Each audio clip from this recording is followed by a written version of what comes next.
Taste the Daily. Krithika madam, என்னன்னா ஒரு பெண் பாதிக்கப்பட்டா வெளிப்படையாக நீங்க முறையாக கம்ப்ளைண்ட்லாம் கொடுங்க, தைரியமா கொடுங்க, உங்களுக்கான நியாயம் வாங்கி தரப்படும், நியாயத்தை நாங்கள் பெற்று கொடுக்குறோம் அப்படிங்கிறத இப்போ இந்த தண்டனை விவரங்கள்லாம் வெளியில் வந்ததன் மூலமாக நிரூபணமாயிருக்குன்னு திமுக ஒரு பக்கம் கிளைம் பண்ணுறாங்க. இன்னொரு பக்கம் இதில் சில சந்தேகங்கள் இருக்குது, அவிழ்க்கப்படாத சில முடிச்சுக்கள் இருக்குது அப்படின்னு அதிமுக இன்னொரு பக்கம் சொல்லிக்கிட்டு இருக்காங்க. இது எல்லாத்தையும் கடந்து அதை எல்லாத்தையும் அந்த பக்கம் வச்சுக்கிட்டு ஒரு பெண்ணாக இந்த தீர்ப்பை நீங்க எப்படி பார்க்கறீங்க? இந்த தீர்ப்பு மிகவும் வரவேற்கக்கூடிய ஒரு தீர்ப்பு. எக்ஸ்பெக்டட் தாங்க. ஆயில் கொடுப்பாங்கன்னு எதிர்பார்த்தோம். ஏன்னா இப்பதான் ரீசெண்டா ஒரு கேஸ்ல கோயம்புத்தூர்ல ஆயில் கொடுத்திருக்காங்க. சோ அதுதான் எதிர்பார்த்தோம், அதுதான் வந்திருக்கு. ஆனா இந்த கிரிமினல் லா அமெண்ட்மெண்ட் ஆக்ட் 2018 என்ன சொல்லுதுன்னா, இந்த மாதிரி கேஸ் எல்லாம் 2 மாசத்துல இன்வெஸ்டிகேஷன் ட்ரையல் எல்லாம் முடிச்சிடணும்னு சொல்லுது. சோ இவங்க 5 மாசத்துல முடிச்சிருக்காங்க. அதுக்கு ஒரு பெரிய லெவல்ல நம்ம கிரெடிட் கொடுக்கணும்னு அவசியம் இல்ல, சரிங்களா? அது ஆக்சுவலா 2 மாசத்துல முடிக்க வேண்டியது 5 மாசத்துல முடிஞ்சிருக்கிறது சந்தோஷம்தான். ஆனா அதே சமயத்துல இந்த மாதிரி எத்தனை கேசஸ் இதே மாதிரி போலீஸோ அரசோ இதே மாதிரி கையாளும் அப்படிங்கிறதுக்கு என்ன ஆதாரம்? சரிங்களா? ஒரு புதுக்கோட்டையிலயோ எங்கேயோ ஒரு பொண்ணை பண்ணிட்ட இந்த மாதிரி பண்ணதுல அந்த பொண்ணு போலீஸ் ஸ்டேஷனுக்கு போறாங்க. 16 மணி நேரம் கழிச்சுதான் எஃப்ஐஆர் ரெஜிஸ்டர் ஆகுது.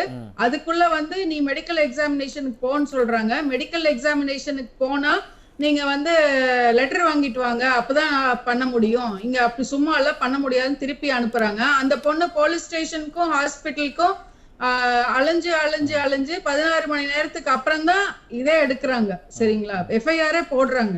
அதே மாதிரி வேற புதுக்கோட்டையில எங்கேயோ கிட்டத்தட்ட 7 ஆண்டுகள் ஆயிடுச்சு. 7 ஆண்டுகள் தண்டனை பெற்றுத்தர 7 ஆண்டுகள். 16 வயசு பொண்ணு. அதுல ஒரே ஆளுக்கு தான் தண்டனை. மத்த 3 பேர் மேலயும் எங்களுக்கு நல்ல ஆதாரபூர்வமா எங்ககிட்ட இருக்கு அப்படின்னு அந்த மக்கள் சொல்றாங்க. அவங்களும் இன்வால்வ்டுன்னு சொல்றாங்க. ஆனா அவங்களுக்கு தண்டனைக்கு எவிடன்ஸ் இல்லைன்னு சொல்லி கோர்ட் விடுதலை பண்ணிருது. சோ இந்த மாதிரி எத்தனை கேஸ் நீங்க சொன்ன மாதிரி 2000 கேஸ் போக்சோ வழக்குகள் அதிகரிச்சிருக்கு. எத்தனை வழக்குகள்ல துரிதமான ஒரு இன்வெஸ்டிகேஷன் ட்ரையல், அதுக்கப்புறம் எத்தனை இதுல தண்டனை வாங்கி கொடுத்திருக்காங்க.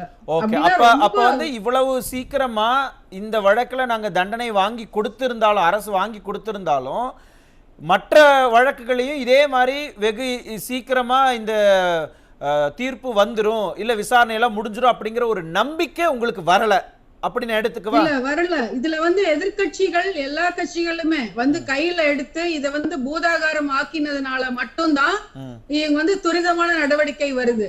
ஏன்னா 2 நாள்ல ஒரே ஒரு ஆளு தான் அப்படின்னு சொல்ற போலீஸ் ஏன் இவ்வளவு நாள்? 5 மாசம் என்னங்க, சீக்கிரம் முடிச்சிருக்கலாமே. இது ஒரு பெரிய ரொம்ப சீக்கிரம் வெகு வேகமாவே முடிச்சிருக்கிறதுக்கு வாய்ப்பு இருக்குங்கிறீங்க. இல்ல அப்படி சொன்னவங்க ஏன் இவ்வளவு நாள் இழுக்கணும்? அது சீக்கிரம் துரிதமான ஒரு நடவடிக்கை இங்க மட்டும் இல்ல, எங்கேயுமே இல்ல. முக்கியமா இது சிட்டியில நடந்தது, அண்ணா யூனிவர்சிட்டியில நடந்தது. எதிர்கட்சிகள் எல்லாம் கையில எடுத்தாங்க. அதனால இது சீக்கிரமா முடிஞ்சதே வழிய கிராமங்கள்ல நடக்கிற எத்தனையோ இது எஃப்ஐஆருக்கே வர்றதில்ல. அதுலயே அவங்க குவாஷ் பண்ணிடுறாங்க. இல்ல உங்களுக்கு நீங்க எல்லாம் முதல்ல சொன்ன மாதிரி இந்த பிரச்சனை வரும், அந்த பிரச்சனை வரும், இப்படி கேள்வி கேட்பாங்க, அப்படி கேள்வி கேட்பாங்கன்னு சொல்லி அவங்கள பயமுறுத்தலைங்க. அவங்களுக்கு நம்பிக்கை இல்லாம பண்றாங்க. இது எங்களுக்கு இதெல்லாம் இவ்வளவு ப்ராசஸ் போய் நாங்க கஷ்டப்பட்டு பண்ணணுமா அப்படின்னு அவங்களாவே பேக் அடிக்கக்கூடிய ஒரு நிலைமைக்கு அவங்க தள்ளப்படுறாங்க அப்படின்னு சொல்றேன் நான். ஆனா பெண்களுக்கு ஒரு பிரச்சனை வந்தது அப்படின்னா உடனடியாக இந்த அரசு தீர்த்து வைக்கும், இதோ பாருங்க அப்படின்னு பொள்ளாச்சியும் காமிக்கிறாங்க, இதையும் காமிக்கிறாங்க. இந்த வழக்குல எல்லாம் நாங்க தான் தீர்ப்பே வாங்கி கொடுத்தோங்கிற ரேஞ்சுக்கு அவங்க எல்லாம் கிரெடிட் எடுத்துக்கிறாங்களே. அப்ப கூட உங்களுக்கு இந்த அரசு மேல நம்பிக்கை வரலையா? இல்ல தரவுகள் வந்து அப்படி சொல்ல இல்லைங்க. இனி எத்தனையோ இப்ப கிருஷ்ணகிரியில வந்து ஆசிரியர் 3 ஆசிரியர்கள் வந்து ஒரு 13 வயசு பொண்ணு ஏதோ பண்ணாங்க. அதுக்கெல்லாம் என்ன ஆக்ஷன்? அவங்க வந்து அரெஸ்ட்ல இருக்காங்க அவ்வளவுதான். பட் இன்வெஸ்டிகேஷன், ட்ரையல், தண்டனை அப்படிங்கறது எவ்வளவு சீக்கிரம் இருக்கணும். அது நடக்குதா? நடக்கலையே. அவங்கள அலகழிச்சிட்டு தானே இருக்காங்க. இந்த வழக்குல வந்த மாதிரி யாருக்கு தைரியமா வந்து பண்ணக்கூடிய அந்த மனநிலை வந்து எப்படி வரும்? அப்ப ஒவ்வொரு தடவையும் ஒவ்வொரு கேஸுக்கும் வேண்டும். அதுவும் ரொம்ப துரிதமாக ரொம்ப கன்சிஸ்டன்டா குரல் எழுப்பிட்டே இருந்தாதான் இங்க நடக்குமா அப்படிங்கிற ஒரு ஐயம் வருதுல்ல.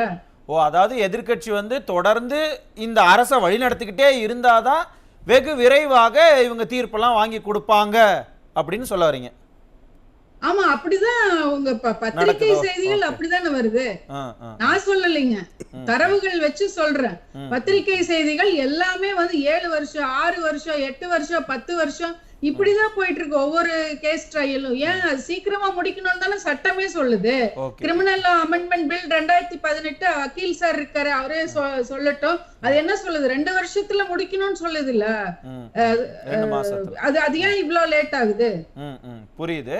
இப்ப என்னன்னா ஆல்ரெடி தமிழகத்துல பெண்கள் எல்லாம் இந்த திமுக அரசு மேல கொஞ்சம் கோவத்தில் இருக்கிறாங்க அப்படின்னு சொல்லக்கூடிய சூழல்ல இப்படி பெண்களுக்கு எதிரான பிரச்சனைகளுக்கெல்லாம் நாங்க வந்து தீர்ப்பு வெகு விரைவில் வாங்கி தரோம் அப்படிங்கிற அந்த இமேஜை வச்சு அந்த பெண்கள் மனநிலையை மாற்றுவதற்கு இந்த திமுக ட்ரை பண்றாங்களோ? பண்ணட்டும், அது அவங்களோட உரிமை. ஆனா பிராக்டிக்கலா என்னன்னா ஒரு கேஸ் முடிச்சதை வச்சு எல்லாமே எல்லா அட்மினிஸ்ட்ரேஷனும் மாறிடுச்சு, எல்லாமே இனி நல்லா நடக்கும், சீக்கிரமா நடக்கும், ட்ரையல் சீக்கிரமா நடக்கும், தண்டனை சீக்கிரமா கிடைக்கும் அப்படிங்கறது வந்து எடுத்துக்க முடியாது. நம்பிக்கை வரல. ஏன் அந்த நம்பிக்கை வரல அப்படிங்கறது தொடர்பா ரெண்டாவது கரெக்டிவ் மெஷர்ஸ் என்னங்க? இதனால நம்ம என்ன கரெக்ட் பண்ணிருக்கிறோம்?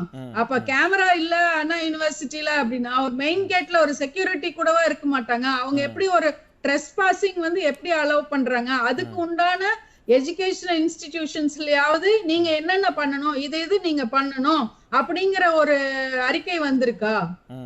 அது இல்லையே. புரியுது. கவர்மெண்டா பார்த்து சொன்னாதானே எல்லாருமே கட்டுப்படுவாங்க. ஒரு நகரத்துல அதுவும் ஒரு பல ஆயிரம் பேர் படிக்கக்கூடிய ஒரு யூனிவர்சிட்டியிலேயே நடக்கக்கூடிய விவரங்கள் எல்லாம் இப்படி இருக்கு, இவ்வளவு அச்சுறுத்தல்கள் இருக்குன்னா கிராமங்கள்ல எப்படியெல்லாம் இருக்குங்கிறத நினைச்சு கூட பார்க்க முடியல அப்படிங்கிற ஒரு மிகப்பெரிய ஒரு கேள்வியை, சந்தேகத்தை முன் வச்சிருக்கீங்க. அது தொடர்பாக இன்னும் நம்ம விவாதிக்கலாம். மேடம், ரொம்ப சுருக்கமா உங்களுடைய இறுதி கருத்தை வச்சிருங்க மேடம். சார், இது சார் சொல்றதை விட வந்து பெண்கள், பாதிக்கப்பட்ட பெண்ணோட மனநிலை எப்படி இருக்கும்னு கொஞ்சம் யோசிச்சு பார்த்து பேசுங்க சார். ஏன்னா அவங்க எவ்வளவு கஷ்டப்பட்டிருப்பாங்க. இந்த மாதிரி திரும்ப இருந்தா என்ன நம்பிக்கை இருக்கும் பெண்களுக்கு? பயமாதான் இருக்கும். இது வந்து அவங்க எவ்வளவு ஒரு மனநிலை எப்படி இருக்கும்னு கொஞ்சம் யோசிச்சு பாருங்க சார். அவங்க இவ்வளவு பெரிய ஒரு பாதிப்புல அவங்க எவ்வளவு கஷ்டத்துல இருப்பாங்க. நீங்க என்ன வேணா டெக்னிக்கல் பாயிண்ட் சொல்லலாம், ஆனா பெண்களுக்கு வந்து இன்னுமே வந்து அதிகப்படியான புரிதலோட அணுகக்கூடிய அரசும் அதிகாரிகளும் தான் வேணுமே ஒழிஞ்சு இப்படி வந்து மேலும் அந்த அந்த அந்த இது வந்து ரொம்ப கிளறி மனவேதனை அதிகரிக்கக்கூடிய வகையில வந்து எந்த நடவடிக்கையும் இருக்கக்கூடாது. புரியுது. ஒரு பெண்ணாகவும் அந்த கருத்தை நீங்க முன் வச்சிருக்கீங்க. அதையும் இந்த அவையில நான் பதிவு பண்றேன். இந்த ஞானசேகரன் வழக்குல நீடிக்கக்கூடிய பல்வேறு சந்தேகங்கள் இந்த மர்மம் முடிச்சுக்கலாம் அவிழுமா அப்படிங்கறதை நம்ம பொறுத்திருந்து பார்க்கலாம்.